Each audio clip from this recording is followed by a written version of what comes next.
Оңтүстік Кореядағы ұшақты қалай болмасын Солтүстік Кореяға ұрлап кетуі керек. Бұл Су жаңа шыққан фильмнің сюжеті. 1971 жылдың қаңтар айы Сокчо әуежайының пилоттары Тхэ Ин мен оның серіктесі бірінші офицер Гюсик әдеттегідей Кимхоға кету қажет. Алайда сол күні олар ұшақты жарып жіберем деген Йондаймен кезігіп қалады.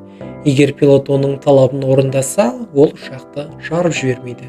Тхэ Ин мен Гюсик оның талабын орындап солтүстікке бет алуы керек. Йондай не себепті солтүстікке барғысы келетінін түсіндірмейді. Команда уақытты созғысы келеді. Алайда Йондай ұшақты өз қолына алып, жолаушыларды одан сайын шошытады. Гранатаны құртамын деп жүріп, Гюсик жарақат алып, ұшақ жүргізе алмай қалады. Тхэ Ин енді жалғыз. Ол қалай болмасын Йондайны райынан қайтару керек.